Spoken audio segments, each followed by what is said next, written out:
Zest is in, where resilience begins, not fixing the cracks, letting the light in. Hello everyone and welcome to Zest is Zen with me, Shel Marie, the podcast that'll take you on a journey from the hustle to the harmony, fueling your passion whilst finding your peace. I am so excited today. You are going to love my guest and this powerful conversation that is about to take place on visibility, voice, and being seen authentically, where we'll be exploring what it truly means to step fully into your presence, your power, your story, unapologetically and consciously, because your voice, no matter what someone may have said, matters. Every single person's voice matters. Your lived experience matters, and how you show up in the world creates a ripple effect far beyond what often we can even see. And I'm sure we'll touch on that today. So with that in mind, thank you to all my guests who have shown up today, especially Jacqueline Young, because she was on a previous panel earlier, and she is a powerful speaker along with all the other speakers. So I appreciate her and her time and her energy. And just to reshare for people that haven't watched the previous panel discussion, she's a powerful mind shift coach, certified hypnotherapist, and former CEO turned conscious guide for deep personal evolution. We also have back we have another powerful presence back who played a huge part in the global panel series last year, Amir Abdullah. He's a transformational leadership coach and visionary whose journey from Sudan to the United States is a testament to resilience, authenticity, and heart-centered leadership. And he bridges leadership knowledge and real-world action to awaken authentic leaders globally. And I'm sure on the description you'll be able to find out more information how you can get involved in that. And of course, last but certainly not least, the truly inspiring Chris Wilson, who is an executive coach, senior leadership trainer with over 20 years experience helping leaders maximize impact, communication, resilience through energetic, interactive, and measurable leadership development. What an honor to have you all, and I'm super excited to explore together authentic presence, courageous visibility, aligned leadership, emotional resilience, and much, much more, especially how to express our voices without shrinking, performing, or compromising our truth, because visibility is not just about ego, it's about alignment, and being seen starts with you seeing yourself clearly first. So I'm not going to keep talking for much longer because I really want you to enjoy the self-expression of my guests. But if you feel cool, please subscribe. It costs you absolutely nothing but reach as many more hearts and minds. And may this discussion now leave you feeling more braver and confident to express yourself without compromising your truth. Welcome, welcome, welcome. Thank you so much for having us. I can see from Chris's face a bit like, woo, that was a mouthful. I'm just amazed that you managed to get all of that out without, okay, there's a little stumble, but honor to you. There's a lot of words there and a lot of description. Oh, thank you. And I think I'm trying not to intentionally make it become a theme, but it's becoming a little bit of a habit, the whole but anyway, let's go into and dive into what we're discussing today, because I would love your perspectives. Now, right now, everybody's present here, okay? So we're all visible. Everyone has a voice right now, yeah? We're all generally are going to be heard. But does that always mean that you're authentically seen by everyone? So even when we strive to turn up in our fullest, I want us to really think about, are we always, and again, this is not actually on us most of the time, are we always authentically received for our truth? So I just love to throw that out there. Boom! Very powerful. I would say it depends. Sometimes I would be Father Chris, as in authentic to my two kids. Sometimes I'll be Partner Chris, authentic to my partner. And sometimes I'll be professional Chris, where I have to come onto camera and talk as we are today. But all the way through for me would be two words, which would be honesty and integrity. I have put a mask on before in my life, and I don't like wearing a mask because eventually people see through the mask and then they think, who is this guy really? So in three capacities, father, partner, professional, I will always be honest and have integrity. Beautiful, beautiful. Beautiful, beautiful. Okay, I'll go next. All right. First, I just want to say thank you very much, Shel and Jacqueline and Chris, and be honored today with all of you. It's amazing to be in this room with incredible leaders like you, and it's my honor, and I really appreciate that. I'm going to learn a lot from you today. This is for sure, and I hope we can provide service to the audience, and with all our intention here today. So to me, to answer your question, Shel, to me it's more of alignment, like you just mentioned, align our action, our values, and our tone, all aligned. And once it's aligned, I think it will receive, people will receive it authentically. And like Chris was mentioning, the mask, usually we have three masks: mask for show to our friends and family, another mask to to public, and then mask to ourselves. So when we break all this mask and we just come authentic self, and we align congruence, all this align together, I think definitely people will sense it, will receive it from deep level, from subconscious mind. So it's identity. I think to me it's more of identity. Yeah, I'll jump in now also, because I really want to just honor what has been said both by Chris and by Amir, because for me, the being authentically received means understanding your own sense of authenticity also, because I know that I cannot be authentically received unless I know that I am authentic in and of myself first. And those are a lot of nice frilly words, but how does one actually start to do that work? Because that's work. That's very challenging, to be so self-reflective and so present with yourself, to see you in all of your glory and all of your not so glorious parts, and recognize that to be authentic means to live 24/7 the values, and really be honoring of what it takes to get yourself there. Like we all have so many scripts that help direct us, whether it be a job description or a particular culture, or the way our sex, our gender is identified through us or for us or with us. And then to recognize that you have authentic thoughts and authentic pieces that you want to bring to either break out of that or solidify that mold is really important. And that doesn't happen without a great sense of being silent with yourself and being honest with yourself as to, well, how do I want to show up authentically? So if I'm authentic but I'm not liking myself, that's another different question.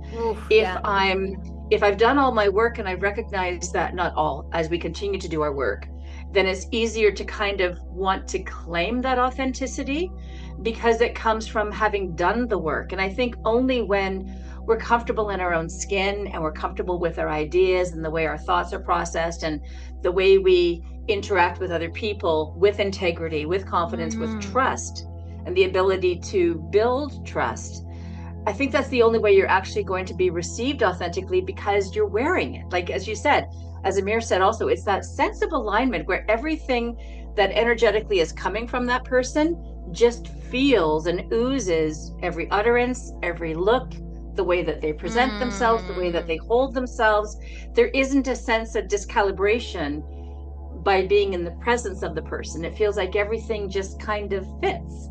And that doesn't happen by accident. Like there's a lot of work that has to be done to make sure that people start feeling comfortable in their own skin as a starting point. Wow. Well, thank you all so much. And what I really took from that, especially something you mentioned, Chris, which was father, Chris, is how many times do our children say, but you didn't do that, you didn't say that. So actually, I really, really love that you mentioned that, because it's so interesting. And actually, we talked a little bit about this on the previous panel discussion, but I think when we awaken or we learn new knowledge or whatever we want to call it, okay?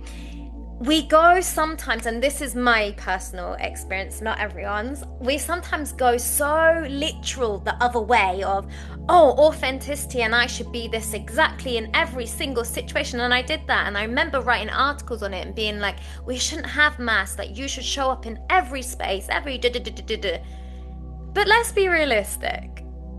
You know, how I'm going to speak now on this podcast, and probably the words I'm going to pick, and maybe the depth I'm going to go into, I'm not going to speak to a young child that same way. So is that saying that I'm not an authentic person? I'm being inauthentic. I'm not in alignment with my truth. And that's why I love this journey so much. And thank you so much for highlighting that, Jacqueline. It's a journey. It's not a destination.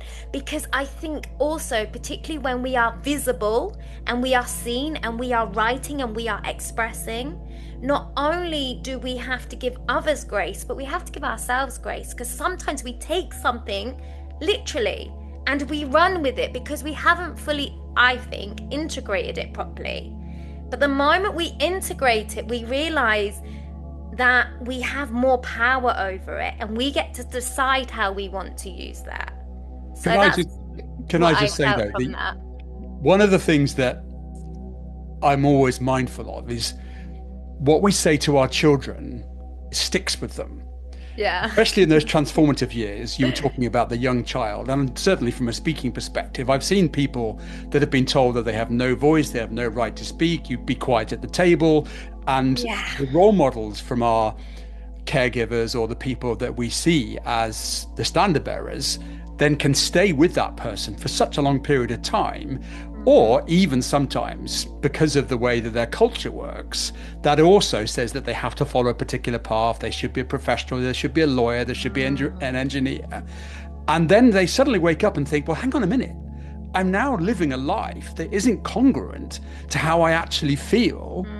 And they either diminish themselves by thinking, I must follow this path, or they break out of that and suddenly find their true self.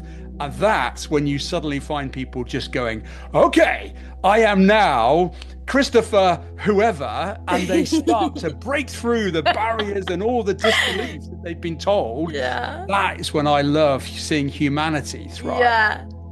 But equally, how many times do the people that hold that old version of you say, who does she think she is? But exactly, Chris, exactly. And that's why we're having this powerful conversation, because we're breaking that. We're breaking those molds, those societal programming, those sayings, because that saying, even though words can be so hurtful, that saying is only as strong as the belief you give it, I think.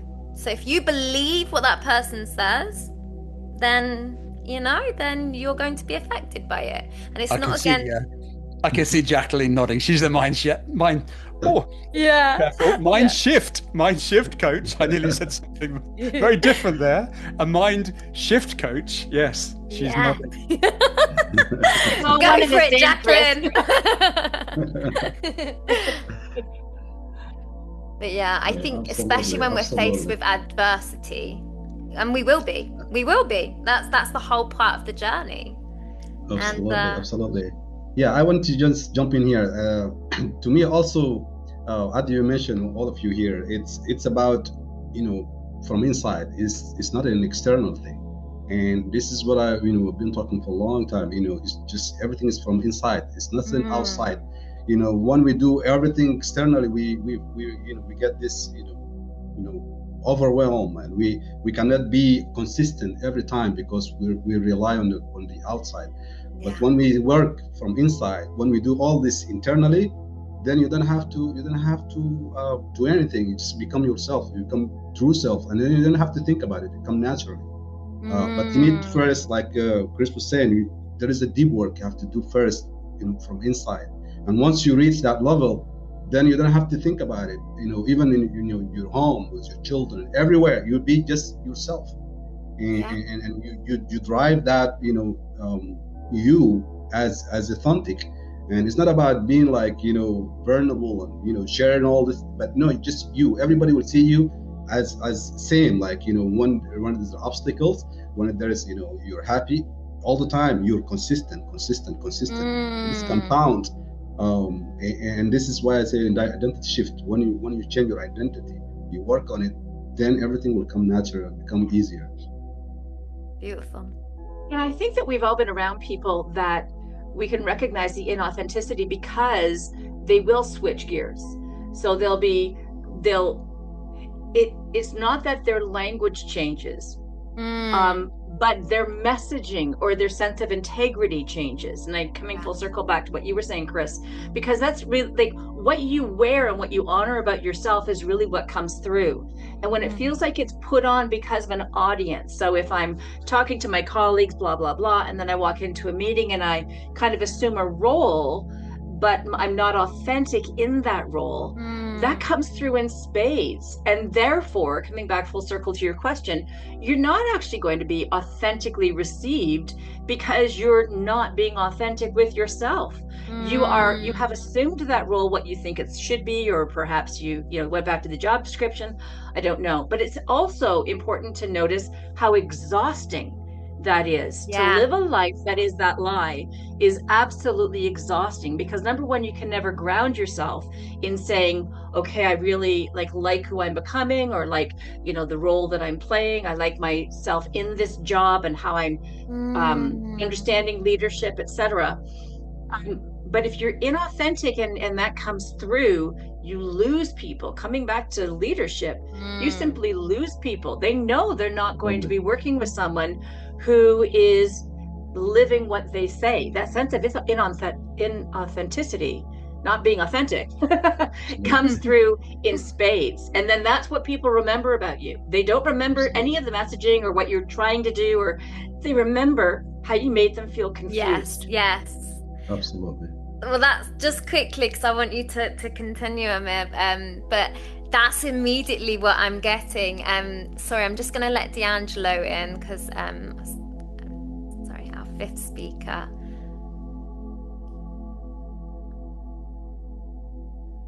Hi, D'Angelo. So just to very quickly introduce you to D'Angelo. He is a global recognized leader, keynote speaker, executive coach, and the author of The Legacy Experience. He teaches how aligning your true self and leading with love transforms both life and work. So welcome, D'Angelo. Hello, everyone. I feel like he's used to this anyway, especially with me. I feel like you've just walked into a very powerful conversation happening, so I know you'll just into it. So I have someone with me, Shel, that I was just speaking with about you, and I said when we all meet together, she's gonna understand this. And I told him, I said, man, Shel gonna be mad because this is so unprofessional, because we've been out doing something that's pulling this moment here, the panel, together for a greater moment. And I had this song playing in my mind. I said, okay, she'll understand this. But Forrest Frank said, give me 50% I got all these questions. And in the beginning of that song, he said, good things come to those who wait. So I had to show. Yeah, so I'm working on something for you all. We were doing it together, and it just left me. Okay, D'Angelo, I'm not sure about if your connection's very clear, but it's okay. We'll try our best to hear you. So I'm trying to remember back what I was talking about. Go back. I'm here. Sorry. I was. Anyway, if someone has something come up, I know it will come back to me. It's just right now. It's just gone. You're talking about how you've been authentic, outside, and being as a leader, and people can sense Oh, that, thank you so much, Amir. So basically, from what I'm getting from the whole conversation is, and I know it sounds like a cliche or things that are said, but I really don't believe this.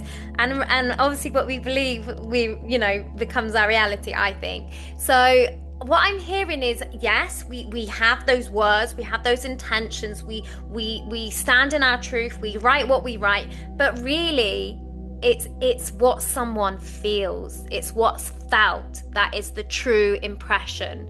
And that's what I'm really feeling is, again, back to the example of taking it so literally. I took it so literally in the sense of like, oh, well, I don't want to be this version in that environment, this environment, this environment. But it was wrong, because that is still being conditional. That's still actually controlling the narrative. Whereas the moment I just said, I'm happy, thank you, Jackie, I'm happy with how I'm showing up right now, and I like the way I'm speaking, I like what I'm sharing, I like the version I am being, that's felt.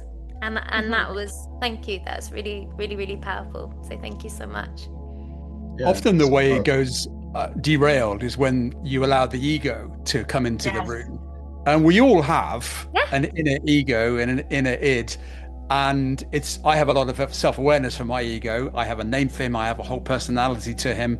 And when I allow him to be the gorilla that fights or wants to see me win or be judged, then the ego creeps in and says, no, Chris, don't allow them to say that to you, or don't allow that to happen. You must be proud. You must be strong. You must defend. That's when it gets really dangerous, because you've now got a different personality coming into the conversation. And I have a very good way of saying to Clyde, who is my ego, I say, right, mate, sit in the back of the car. That's where you are. I'm driving the bus today and I'm in control. So it's taken me a long while to know who Clyde is, but I'm very aware of him now. Yeah. Absolutely. Yeah. Controlling the ego is very powerful, as you mentioned, Chris. Because ego just interferes every time. And to me, ego is trying to protect you. It's not like, I see it as not a bad thing. It's just trying to protect you from being outside your comfort zone, and trying to make sure people see you, the way you want to be seen, not from outside, from judgment, outside from comparison, and do everything to just pull you to focus on yourself. And when you remove that, I think it's very powerful. Or just I stay love away that from you it. mentioned that, because I think, again, sometimes the word ego has been very demonized, but we need ego, again, as long as we are conscious and we're using it in a healthy way. Otherwise, if we didn't have that true belief in ourselves, we wouldn't push ourselves further. So thank you for highlighting that, Amir. No problem. And I think there's much power in allowing the knowledge of when our ego creeps up, and to kind of set it aside and go, oh, isn't that interesting? Like, why are you rearing your head now? What am I supposed to get out of this? What am I learning from you being here? And I love the fact, Chris, that you've named it. I've done the same thing. It's like, you bitch, like not. But the beauty of when the ego does come through is that there's good learning there also, in terms of, okay, why now? What am I to learn from you coming in here? And to be really curious about when that does pop out. Was that from a fear or a shameful piece, or me feeling a particular way that I wasn't good enough about something, and then my ego comes up to kind of buoy that up, or was it to diminish me in some way? So the reasoning, the curiosity to find out why the ego kind of percolated and then came to the surface, I think there's really good understanding and self-reflection in that also. Yeah, absolutely. Isn't that, to me, it's not a bad thing. People sometimes say, oh, ego, and this is a bad thing, but it's not actually, but once you understand why and why is this happening, I think it's very powerful. Yes. Absolutely. I think it provides really, really powerful feedback, because I think the moment we stop outwards and we turn it back within, everything is feedback. Everything is offering you a tool, healing, transformation. It's providing something, because again, back to that meaning of, if someone says something and you believe that, or you take that as your truth, that's on you, not actually them, because they're just expressing their truth. And if you believe it to be your truth or something true about you, then you're giving that ownership and that power. So again, it's okay to feel that in that moment, but actually sit with it, really think, why is this coming up right now? Interesting, be curious, and see it as feedback. Absolutely. Y'all ready? Yeah. The feedback. So I heard ego. Ego is almost a parallel to boundaries. So where there's good boundaries and bad boundaries, there's good ego and bad ego. The problem that I don't believe that we collectively address as humans is that if the ego puts you above yourself, then it's bad ego. If the boundaries put you beneath yourself, then it's bad boundaries. They both are a reflection of either trying not to be or a version of yourself that you want to portray or you want someone to see. I believe Chris kind of highlighted on that. But the last thing I heard was feedback. If your external experience, whatever you're experiencing, oh, here we go again with the connection. But if your external experience is telling you everything about yourself in a way where you can't align with it, that's negative feedback. But if your external experience is telling you everything about what you feel from the inside, that's positive feedback, because our external reality is always a reflection of our internal reality. So if we're not sound on the inside, we're not going to be sound on the outside. If we're not centered on the inside, we're not going to be centered on the outside. Absolutely. The alignment. Where we're not aligned is usually where the feedback comes, and it's, why am I connecting with this? Because it's a part of the internal self that's unresolved. But if we resolve it, it no longer becomes a problem, and then we become the individual who now has a potential solution for someone else. Because you're gonna come into alignment with someone to have that feedback one way or another, and it's going to test if you are true to yourself or if you're true to your experience, which are two different things. The experience is sometimes just experience, but if you entreat the experience, it remains a part of you. It's like if someone were to walk up to you and call you out of your name. If you aggressively or respond to it in a derogatory or negative manner, it's because that part of you still exists. You haven't healed from it. You haven't been freed from it. Or as we would say as Christ conscious people or free people or high frequency people, it's a part of self that is unclean. And I'm not saying unclean meaning dirty. It's just perspective. It's still been altered. This is the difference between a victory mindset and a victimology mindset. Absolutely. So we don't talk about these things enough. But if we talked about them more, like what you all are doing now, because Shel, you said I walked into it. So these are the things that like you all started this without me, and I apologize for that. But you all started this. It was meant for me to come into alignment, for us to see that we all have the same understanding, but everyone who's watching may not. D'Angelo, but they're finding out right now. There's a lovely African proverb that is in my journal, and it says simply, when you're comfortable with the enemy within, there is no enemy outside that could ever hurt you. Absolutely. And if I'm happy in here, there ain't nobody that's going to ever get into this, because I'm happy.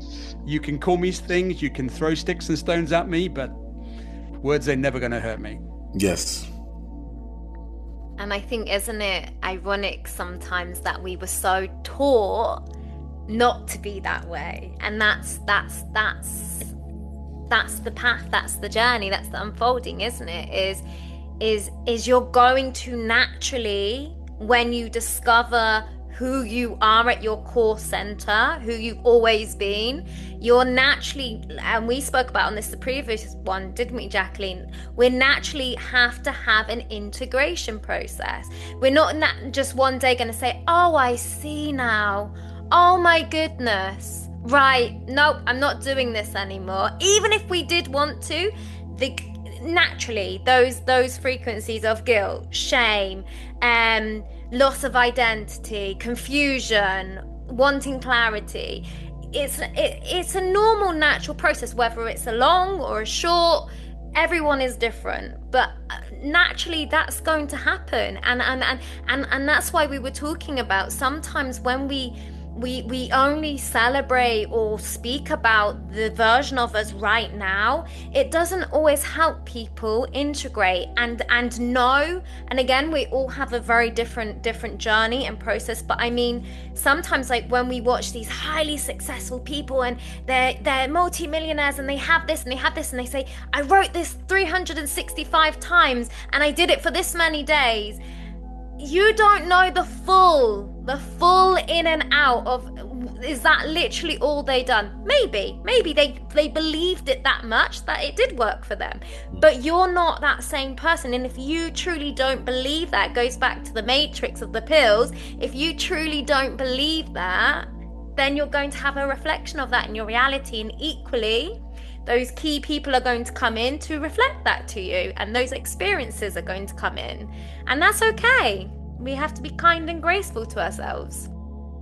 Absolutely. To Absolutely. ask someone if they feel authentic or if they're being received authentic is a really powerful question, because there's a lot of people who will never be able to have the time, the energy, the money, the capacity, or where they're living to be able to ask that question, because life is too challenging.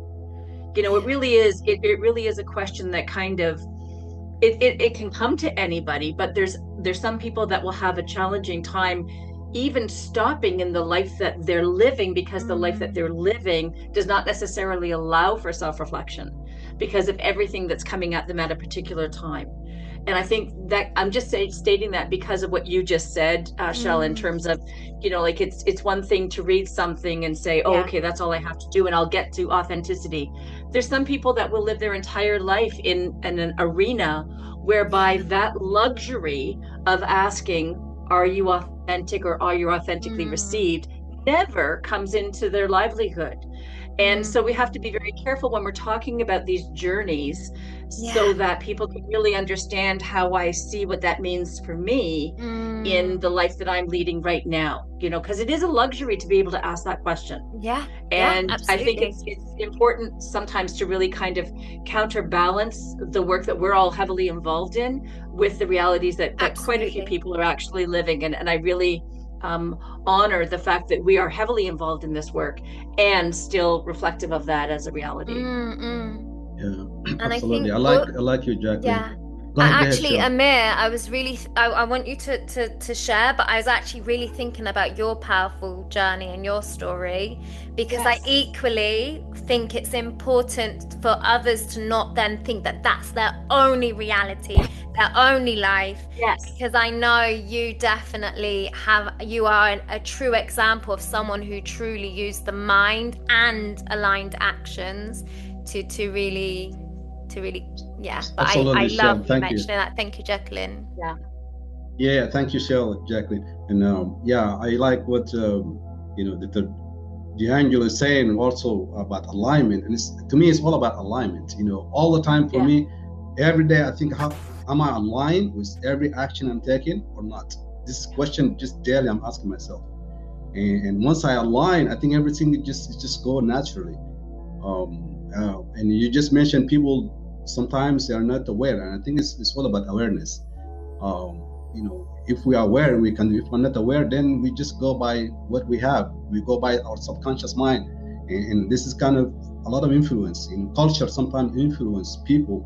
They do things even they don't think about what they're doing. You know, they just do it by unconsciously, and that's kind of you see some culture. This is especially for me when I grew up in Africa. Some culture they're doing a lot of things. They're not authentic, and this is because of the culture inherited in them, and they're not aware.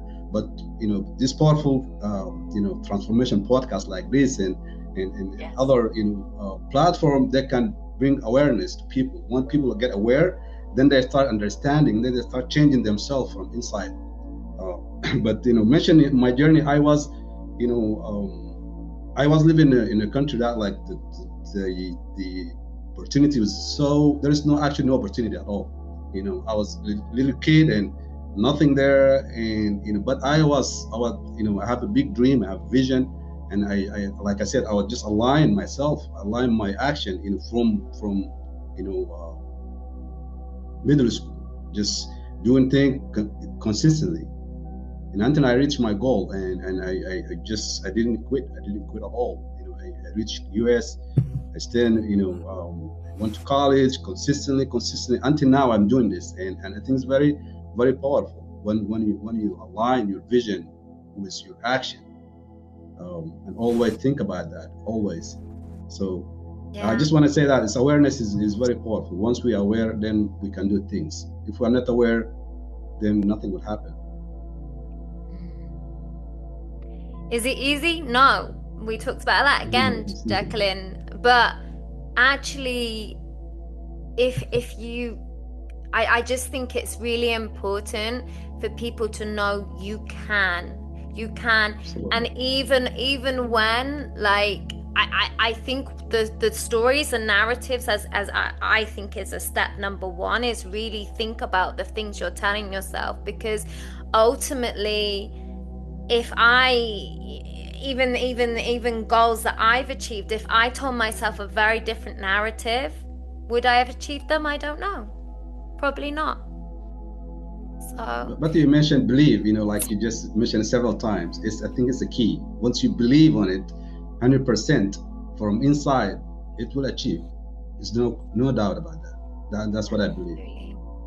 If you haven't got belief in me, nothing happens. You can put all the affirmations around the world and you can talk about all the things you can do, but if you don't believe it to be true, it's like saying I want to run a marathon, but yes, I'm not sure I believe I can do it. Well, you're not going to finish a marathon if that's your belief system. But if you walk on the finish line and you said, I really believed I could do that, you'll pull yourself through all kinds of adversity and distraction because you inwardly think, I believe I can do this. Absolutely. You just touched on such a key thing there, and I don't know, I just feel like I really want to highlight that. You said, if I walk past, like through the finish line. And that's the thing, that's the key thing, because we are the ones again that have created what that should look like. Oh no, that can only look like running at full speed, and I could never do that. You've just beautifully said it. Actually, you created that. Did that person, it might take them, the timer might have ended. They may have never have made it in time, but did they get to that point and they walked past it? Well, you achieved it. You achieved it. So I think again, like often these deadlines, these whatever we want to call it, we give ourselves. I can't do that. But actually, can you adapt it? Can you make it so you can achieve it? And not again, just making it too easy. Give yourself a challenge, but could you adapt it? Could you change it? And I know that's a little bit off topic, but I love that you mentioned that. Thank you so much, Chris. Really, really powerful. I think this is very powerful. It's very powerful because, if you don't believe it, nothing will happen. Nothing will happen. No matter what you work, 24 hours, nothing will happen. This is my... And I think it does kind of have some relevance because it's still a barrier. It's an internal, invisible barrier. And everything, whether you're seen, whether you're heard, whether you speak, whether you write, however you show up, it all still at some point is to do with your belief systems, your narratives, your internal structure, your whatever we want to call it. I know you guys are probably so much more clearer terms, but essentially it is all the same because you still have to be the one to physically move that body to say get on that stage, not just as an example, to open your mouth and say those words. So it's still a form of being seen, being heard, being respected, being visible in all that we do, I think. Yeah. I just want to add one thing, I believe. Go ahead, Jacqueline. Sorry. Go ahead. And recognizing when your limiting beliefs are holding you back, like that's again something that's really, really key to the work that I do in terms of understanding what a limiting belief is, whether it comes from a culture, whether you just feel like you don't fit anymore with some of the messaging that's coming at you. But I also wanted to go back a little bit to what you said before, Shel, in terms of it's hard work. It's absolutely hard work, and it's exciting work. And the cost to not doing the work to your sense of self is very, very expensive. Oh yeah. And so if you do have the luxury of being able to ask yourself this because you are feeling either inauthentic or not comfortable in your skin or not congruent, or you feel like people are treating you differently from different audiences, you know, you want to pay attention to that and ask yourself if there's something that can be done about it. Because when you are congruent, when you are in alignment, when you don't have to apologize for, can I say this? Should I be editing myself? Does this make sense? The life that you get to lead and the way that you breathe in your own body is completely different. Completely different. Freedom. Because I think Yes. everyone's seeking freedom out, and the whole ha ha ha is the freedom is actually within. I love the way you said that. It's a big joke. Little did you know. Freedom and the freedom to be, because that aligns with the freedom. It aligns with identity. I mean, we're talking about being seen authentically, right? So freedom to identify as self in the fullness of what that is. That's not easy to do if we're wired and programmed and told who we need to be every single day. So it looks different. You know, someone who identifies with themselves and they fully embrace every bit of the change that they have to experience to be that version, they look like a black sheep. They look like the outcast. They look like the rebel to some degree. But when you do it, you show others that it's possible. The problem, I believe, because you know we have to look at both sides of it. The problem is when we become who we truly are as individuals, are we doing it for self, or are we doing it to help other people find that path as well? Because that's the difference in the work.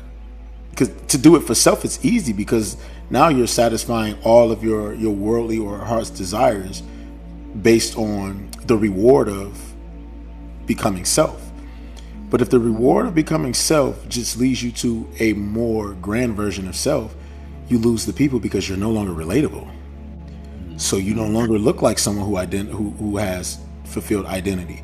You look like someone who uses identity as a tool to control others, as if they don't deserve to be that version of themselves either. There's this thing I love to reference the Bible with things.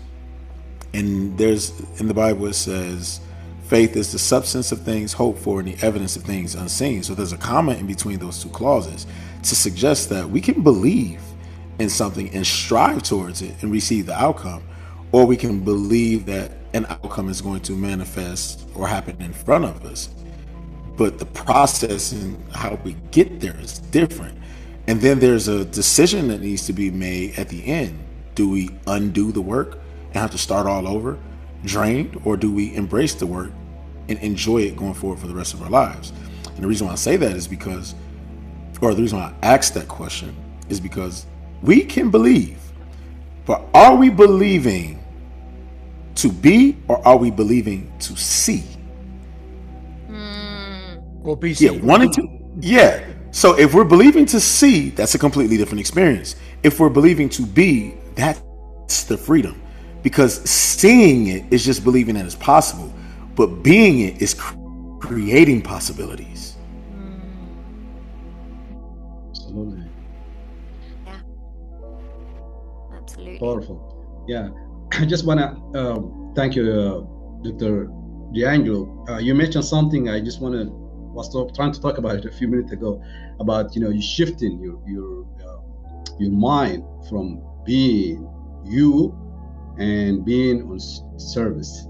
And that's a big shift to me. I try to do this all the time, and doing it, anything I just say, okay, this is just about me, or about being helpful to people or people around me. And this is a big shift. It just kind of put my ego a little bit away.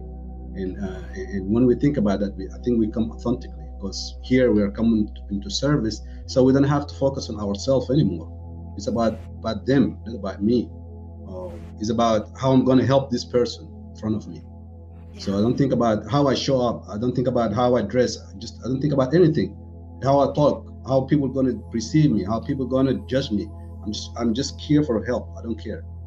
So this is a big shift here. Absolutely. It always makes me think back to teaching, not saying anyone's the teacher or the preacher or whatever, but if you are to go in with that pedagogy or that theory, and you are going to speak to whatever the age range is at that level, how are they going to receive it? So I think equally, know your audience, know your message, know your impact, because again, going back to that authenticity, when we take it as literal, it's like, no, well, this is me, this is how I speak, and this is how I'm going to be communicating, and if people don't get it, then they're not at a level to receive it. There is an element of that, but equally, if you want to speak your word and you want to get your message to the majority or in a relatable way that people can hear and feel and understand you, you have to, I think, not be inauthentic, but be adaptable. Because you are in that room for a reason with that audience. So it's not, again, like, this isn't my message now and I've had to be manipulated and changed in order to deliver it. It's actually, who's your target audience? Are they at the level, the capacity, whatever, depending on the age, whatever? Because going back to speaking in front of CEOs is going to be a very different experience to a primary school. And so, yes, we should show up as us, but equally we should also be mindful of how others are receiving it. And if you do it at the level that you believe is the right level and they don't receive it, that's okay. Shel, that might be one of the most powerful things I've heard in the past 8 days, because I taught a lesson to a group of individuals last week, and for those who don't know, I'm sure most people do, I always take things back to God.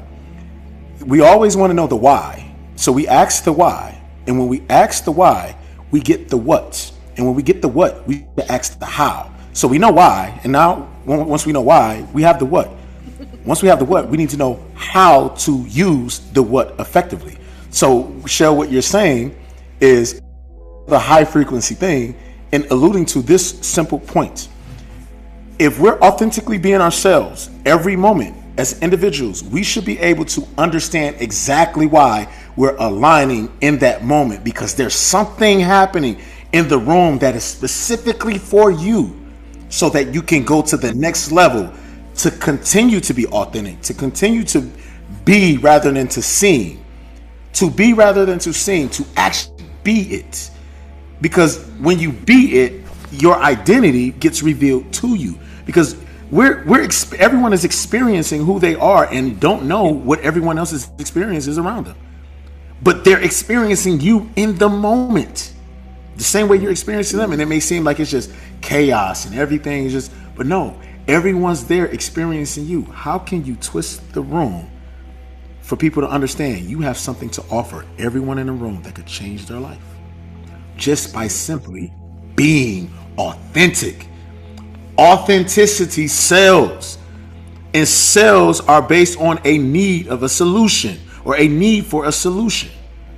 People want authentic solutions, authentic reasoning, authentic answers, so that they can enjoy what it feels to be authentic, because we were told that we don't have to be, and that is the biggest lie in the world. I fully agree, Angelo, that we should be authentic. There's also a big part of me that says that we have to be authentically unique to each particular occasion. I see some speakers that just cut and paste the talk, and expect that to be authentically you. One of my questions always with an organizer will be, what is the intention that you would like me to deliver to your audience? And when they wake up tomorrow morning and reflect back on this talk, what is it you want them to feel, do, and act upon as a result of my message? So let's say it was Usain Bolt. Some people want to hear how he became an Olympic champion and carried on doing that time and time again. Some people might want to hear about his training routine and his regime and his resilience and his perseverance. And the two audiences have two different messages. And if he or she doesn't ask what's important to the audience, what do they need to feel? And then how do I direct that message and deliver that with 100% intention around servitude to the audience? As soon as it becomes about me, then I am not delivering to the cause that they've been booked or asked to speak on, whether it be free, whether it be paid. Never, ever deliver without intention. Absolutely. 100%. I was brought 100% in agree. as, I'm sorry, Amir. I was brought in as a CEO to an educational field, a director of education, and the job description, there was no problem, of course, with me being able to assume it. What I walked into, though, was a very toxic and abusive situation. And so I could be authentic until the cows come home. And thank God I was. Like, thank God I really did have a vision and the sense of integrity as to how to do the work and how to honor teamwork and how to provide release for people who had been in abusive situations, et cetera, et cetera. Because I mean, my first 2 months were people sitting like this, like they were not ready to hear anything. I could, light a campfire and sing Kumbaya 15 days at a time, and it wasn't going to make a difference. My authenticity, what made the difference was the fact that I could be so authentic and could be so settled in my vision, my messaging, and where we were going to go. There was no incongruence. There was no misalignment. And so it was only months and months later when it was like, oh, she's not going to throw us under the bus. Oh, she is listening to all of the voices. Oh, she is trying to flatten the organization like she said she was. I'm seeing the actions behind the words. I'm seeing her take the time to go visit all the schools and to really listen to the teachers, like, et cetera, et cetera. It matters not. But coming back full circle to, I think, what D'Angelo was saying, you can be authentic as much as you wish, and you can really wear that. But there has to be a reception availability from the people that are part of that audience that you're in front of to be able to then kind of buy into what you're selling and buy into the authenticity. And if you're not able to read or deeply understand the challenges that audience have gone through, then you have to be adaptable to all of that. And that's when you really need to be authentic, because if you waver at all, you're going to be cut off at the knees. Like if I had shown anything that looked remarkably like the older way of leading, I would have been cut off at the knees and not trusted at all. I needed to build that sense of trust through action, through alignment, through the fact that I was going to mean what I said what I meant. All of those things really, really mattered. And the authenticity demonstrated itself after those good, solid, I would say 6 months at least, because the pain had gone that deep. And I remember someone coming to a discussion about how to change an organization. And he said, like, I wasn't buying what she was selling for the first long while, because we had already gone through a whole bunch of stuff. But it was only through the consistency and the slow micro building of trust through every interaction, through every utterance, through everything. So when we talk about alignment, it's the values and what you say and how you present and all of it. Like, it's that package. But it doesn't mean that I'm not able to adapt to whatever the audience is. Like, I mean, I curse like a sailor, and I have to be very careful with who I'm around in terms of how free and easy I am with that. But that's me being authentic. It doesn't mean that I go into a meeting with CEOs and start, cursing my butt off. That's not going to get me where I need to be. So recognizing that audience, but also recognizing what you're walking into and what needs to be addressed fulsomely is really important also, particularly in leadership. Wow. Absolutely. I just want to shed some light here. I hear Dr. D'Angelo and Chris talking about, the audience and how they feel, the authenticity when we're there. And also Jacqueline was talking about that. I just want to shed light from neuroscience standpoint, because that's what I'm studying right now. Is our brain is very, very powerful, beyond our imagination. And when we set intention, and when we say, okay, I want to be authentic and be, align everything, and this is from inside, we send brain tend to broadcast vibration. This vibration gonna pick by the other people totally. They pick it, and you can just see. Sometimes when somebody talk, you can sense this person is talking authentically or not. So our brain is picking this vibration and then translate it to, okay, this is, I feel I trust this person, or this person is talking authentically. So this is very powerful. But most of us, sometimes we don't know this is happening in our brain. Yeah. Wow, there's so many layers to that, and this is what I love about these conversations. Is we started with the South and us and showing up in our message, then we have the often unconscious audience kind of, we again, I'm sure, Jacqueline, at first you didn't know you were going to step into that, but you felt it and you were like, whoa. And if you would have wavered in that moment and you would have adapted, like being a chameleon, which I don't know about most of you, but I was a chameleon very much most of my life, and people felt it. I didn't understand, and I'm like, oh, but I'm being exactly the same as everyone else. That's not what people want, everybody, just saying. And it's exhausting.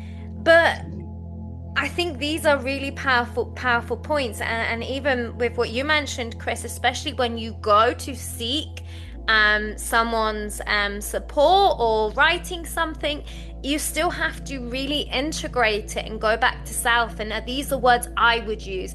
Is this the way I would stand? Is this the way I would say this message? And equally, the feedback. You can't just go up and perform and just not even be aware of the thoughts, feelings, and emotions and the interaction of who's in front of you. And I know, again, okay, I'm talking very much about, in my mind, a stage, but it's in everything. In every single interaction, you are essentially on stage. Not saying you're performing, but you are.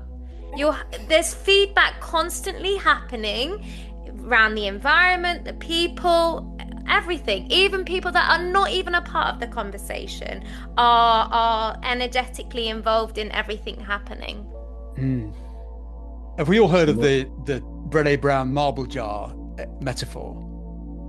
Yeah, I was thinking about that, Jacqueline, when you were talking about your time when you were going into that place and toxicity. The marble jar, you have a jar of marbles, and in Jacqueline's previous leadership, whoever was behind her would have continually shattered everybody's jar because they kept on dealing with toxicity. And when Jacqueline comes along, they're kind of going, okay, we kind of trust her. I'll put a little marble in the jar. Okay, she's carry on being congruent. I'll put another marble in the jar.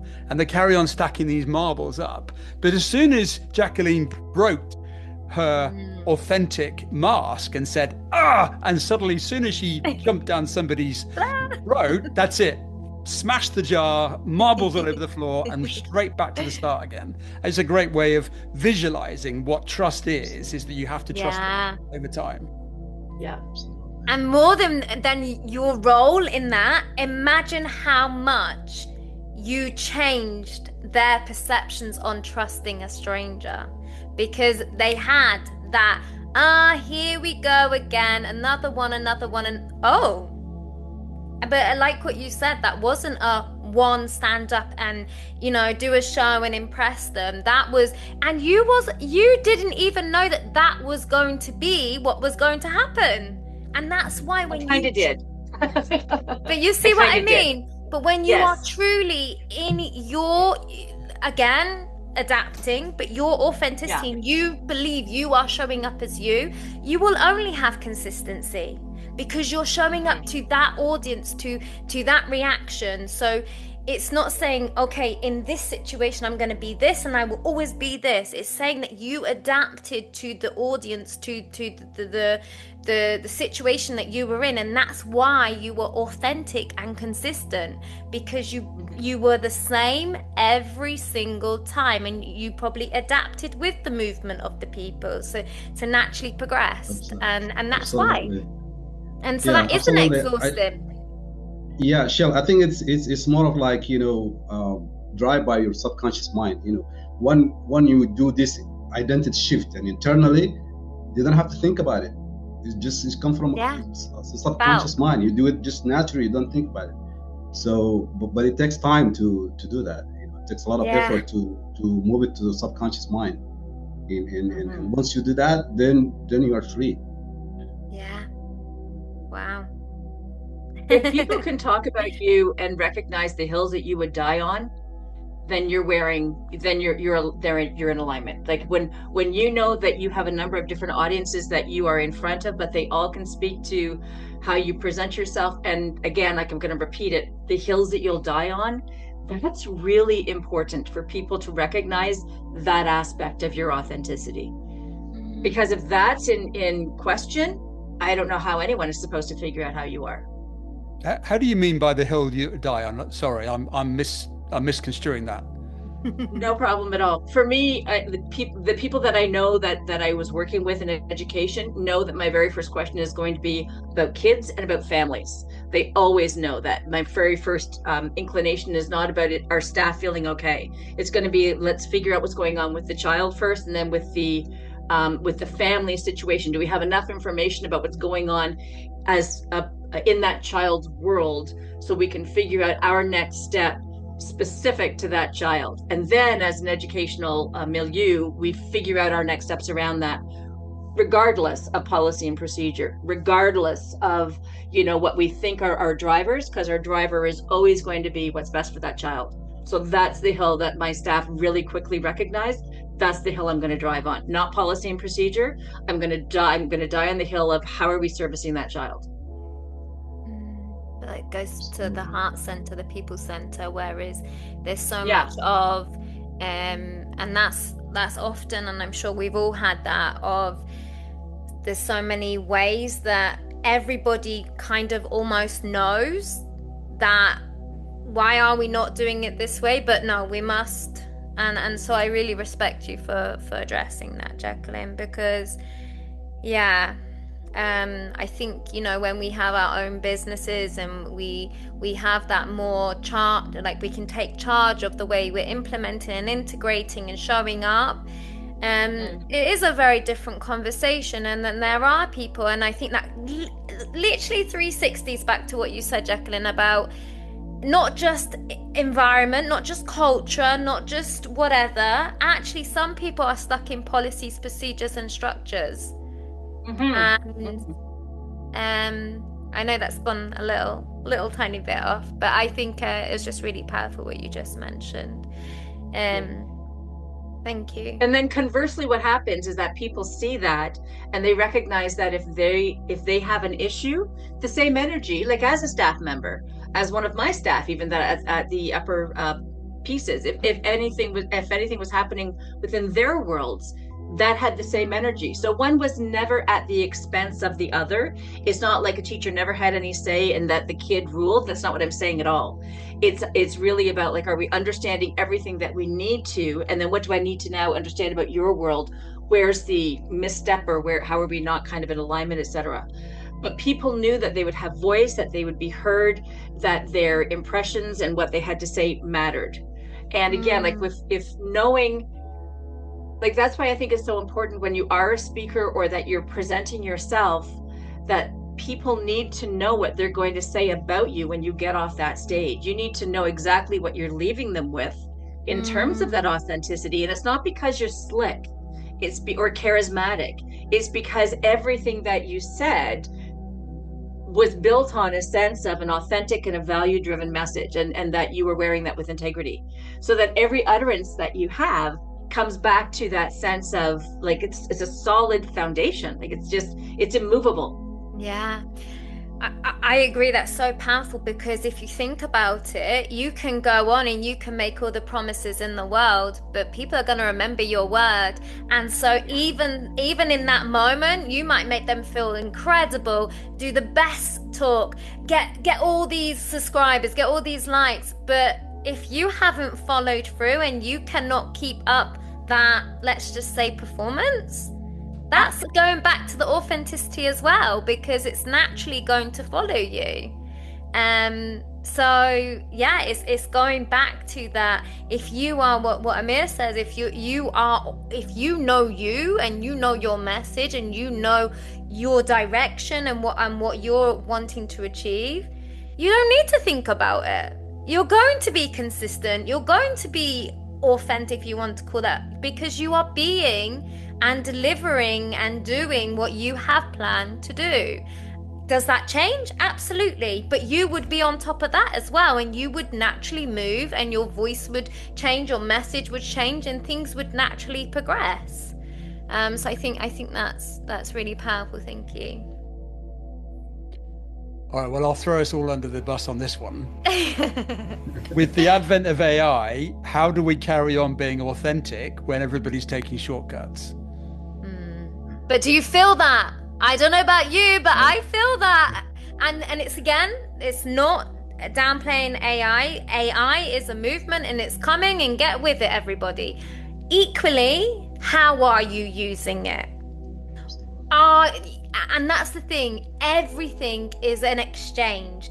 If you are using that solely and you are just copying and pasting and sending that to someone, then think about how you're showing up and how people feel about that, because I believe it's about. Whereas if you're using it for inspiration, you're using it to enhance something, you're using it to get more capacity about something or understand something, again, that will be foul. So I just think, again, it's not good, it's not right, it's not wrong, it's not bad, but it all goes back to us again.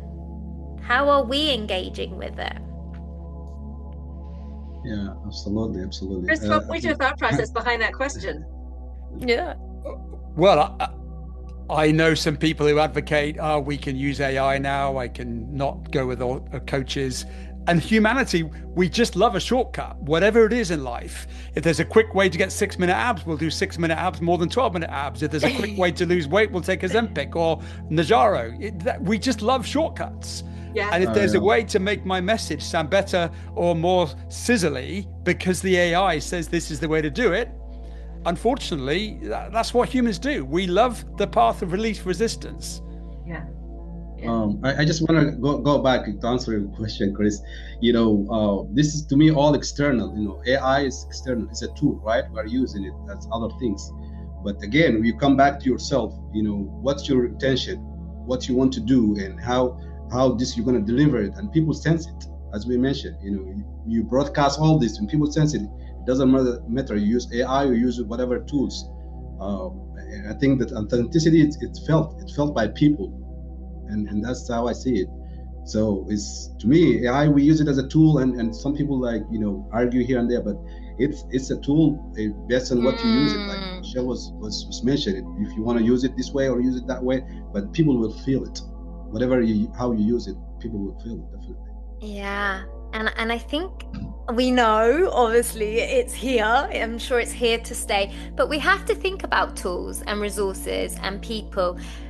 What factor, what element isn't ever going to change and be continuously consistent in your life for the whole rest of your life? So again, use those tools, use those techniques, use those resources, and really enjoy them and develop and become, integrate with them. But equally, who is the lasting impact? Absolutely. Who is the lasting person? Who has the full integrated mind, body, soul, whatever we want to call it, alignment? So we have to, you can use whatever you want. It's your choice, but just be mindful. Absolutely. Wow, I really, really, really, really love this conversation, and I had no idea it was going to take all this direction. It's incredible, and obviously I know we still have 20 minutes if we're going to go up to the time. Obviously, again, with Zest Zen, I don't ever believe that we should be to a structure or a routine. Like, we will let it be what it's supposed to be, but equally, I feel like with the theme, and you all showing up and wanting to express yourself. And I know that AI was something you really wanted to speak on, Chris, so thank you so much. Equally, if anyone or if there's anything else anyone wants to express that you believe that the viewers, or you would like to collaborate with the other speakers here and get more insight, feel free to share, because I just love the way this talk is taking and the direction, and I just really love the free flow and seeing what comes up. Yeah, I just want to share one thing, Shel. I am. This is one of the big things. My message, the self-image. I always talk about the self-image, and I think it's very powerful. One, talk about this authenticity. It's a self-image issue. It's not about communication or anything else. If we see ourselves from inside, this is how we see ourselves, then we'll show, and we cannot outperform our self-image. Whatever, there is a ceiling. If you see yourself from inside, that's the way people are going to see, and this is the image you see inside. Once you change that image, when you upgrade the self-image, then whatever you want is going to be easier happening. But sometimes we don't tap into our self-image and look at deeply how we see ourselves from inside, how I see myself. I need to sit down and see, do I see myself here or there? And once you tap into that, you can just upgrade it and be authentic. So this is just one concept. I think it's very powerful. Well, it's like taking body dysmorphia, but having a different approach on it, because I just think sometimes it's nice to have those like relatable, tangible examples of how many times in, say, a gym do you see, and they're bulging, but they look and they cannot see. They cannot see. All they can see is this bit is not quite this and this and this. And I believe it's exactly the same. It's a mirror, isn't it? Everything is a mirror. It's a mirror from within, without, the person in front of you. Everything is feedback and giving us a meaning is how we take it. So thank you, Amir. You're welcome. Thank you. I'd like to come back to something that D'Angelo said quite some time ago, and that is the responsibility that we have. And I apologize, D'Angelo, if I'm misconstruing what you said, so please help direct me. But we have a responsibility, I think, to ourselves in terms of recognizing that if we have the luxury of asking this question, then we are doing the work, and we can demonstrate that living an authentic life and being authentic is a nice, easy way to breathe. There's something about being able to talk about it, like you have provided this forum, Shel, in being able to demonstrate to other people that this is a way that you can be. Like there is an upper leveling of energy when you are living an authentic life. And that is very encapsulating, and it's also very, it provides a nice through line for everyone that you kind of come in contact with. We talked about this earlier, and Maud was making this point. Every interaction, then you're coming from a different energetic field, and people will automatically be able to feel that. They may not be able to say, oh, it's because she's done work on being authentic, but to demonstrate that there is this opportunity to live an authentic life and what that means, because usually that's where you can feel fulfillment and joy and finding small joys in life, which can still beat you down. But there's a sense of optimism, etc., and hope, so those are a lot of things that oftentimes can come with living an authentic life. To demonstrate that to an audience, that there is this alternative way of vibrating, is really intoxicating and very, very exciting.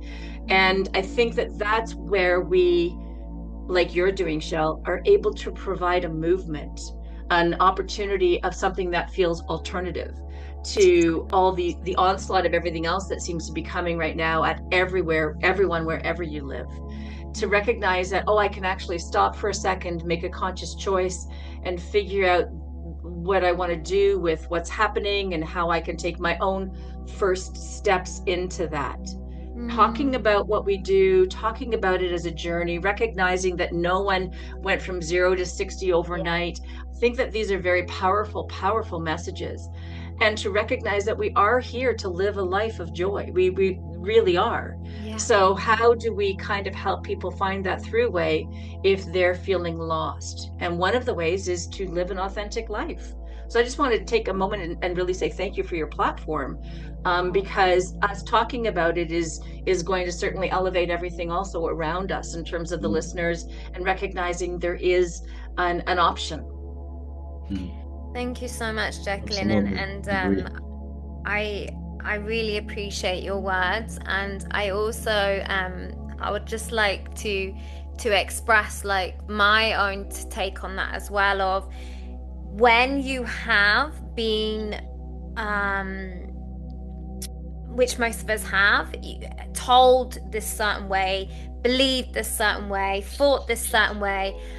I really want the listeners to be really kind to themselves, because I know I definitely was not kind to myself, and I've had to do a lot of unlearning and relearning, and going, as we talked about, 100 miles an hour this way to come back 50 to go negative, and I really want people to really like listen to that message, because it's so beautiful what you said, because it is a journey, but often you can listen to all this and you can take those beautiful golden nuggets, but essentially it is a very personal inward journey. But that's the beauty of all these incredible people that I feel so privileged, like yourselves, that I get to speak to daily. And that's why I believe in really trying to share as much of your journey as possible, because actually we don't want polished, perfect, finished products, because nobody is, and that is the powerful truth. And that's why you don't have to do it the way I did it, of navigating loopholes, going down this, reading that, reversing this. You have the option of connecting with these incredible people right now, okay? And listening to like the knowledge, the vast knowledge we have now. We are so privileged. So I just really thank you for that, and I appreciate you all so much. So thank you. Yeah, thank you, Shel. I just want to share something here quickly. Was when I just speak from my experience. All like we just said, this awareness. Even I feel still like small in this awareness. It just came when I aligned with what I want. And everything just came to me. I wasn't that even like, doing digging and searching and doing a lot of things. But, I started with, this is what I want. This is what I want to see myself. And then everything aligned, and it's unfolding. And you witness some of this, Shel Marie, also. This is just experience I had, and it just, I have this information, this person come to me, this, book showing up. All this just came as alignment, as for the person I want to be. And once I tap to this is what I want to be, then everything is aligned. And this is just I'm talking from my experience. Yeah. And I'd love your takes on this. Sometimes this is just life that I noticed. Sometimes in order to know what you want, because there's been such a long time of not knowing, you often experience what you don't want. And it's feedback. And the moment you don't see it as something to hurt and harm you and victim, and okay, in those moments, feel those emotions. But the moment you see it as, wow, this is actually clarity, because I really don't want this. And that is so much more powerful when you can take that ownership, and often that's how you navigate and finally find you. Because I'll be honest with you, I had no idea who I was. I was so confused. But the more I knew what I didn't want, I aligned with what I did want, and what I knew felt at my core what I really wanted. So Thank you. Really, I So appreciate it's not a it's simple, but you know, Yeah, easy. that's the thing. It sounds simple. but you know, once you align, everything it comes. You don't have to worry about it. Oh yeah, so know, they just said you align and then oh yeah. And you know the crazy thing, Shel, is that you feel that you found yourself now, but it may change. Exactly. And, you know, Thank you. And this is I what have- people Awareness really need change. to hear. Yeah. I have been Yeah. on some roller coasters thinking, this is it. This is the ride of my life. This is amazing. This is so good. And then adversity or trial or rejection, you go, oh. And that's the key, isn't it? Mhm. Even though Yeah. everybody else says, oh, you got to stick with it, carry on, it's too soon to give up. Once your heart's not in it and you've lost your belief, you might need to find a Yes. new junction and the fork in the road to go down. And if that means that you need to throw off whatever you thought was the right you, it's okay to try again. Because I've tried about 10 times and right now, the horse I'm riding, I'm loving life.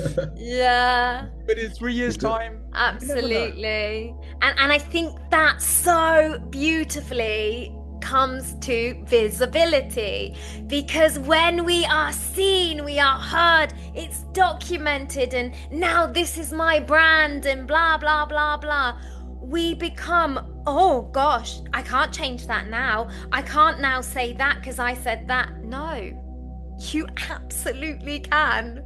You can, because you have the power to. And if you tell yourself that and you believe that, then here's that. Enjoy. So, wow. Yeah, So, because every day you're a new person, I guess. Absolutely. Every day you're new.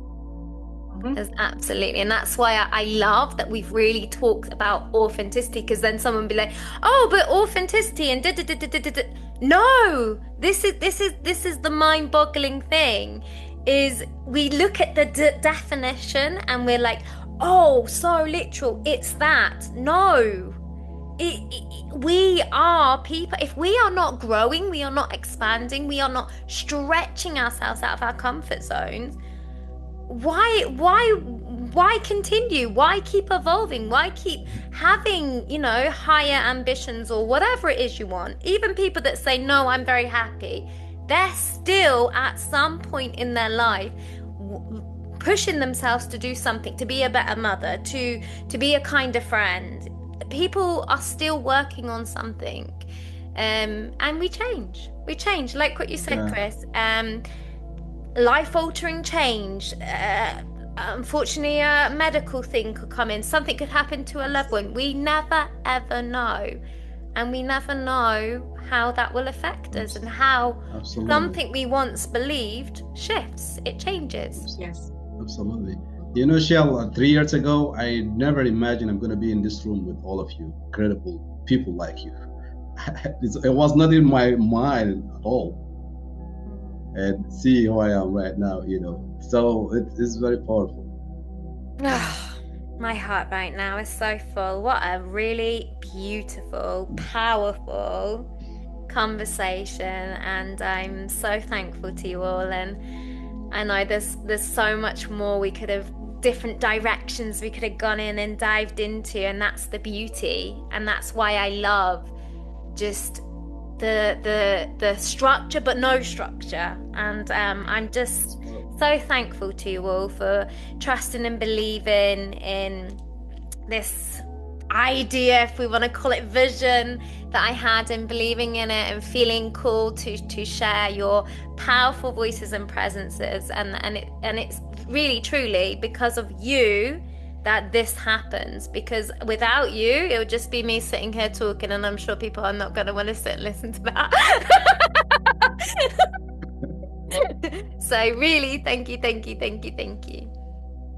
You're welcome. Thank you for the invite. And lovely to meet Amir, Chris, and I know D'Angela's gone, but thank you very much for the opportunity, Shel. This is really exciting, and I'll be linking out to everybody now, of course. Yes, absolutely. And that's another part of it. Sorry, Amir.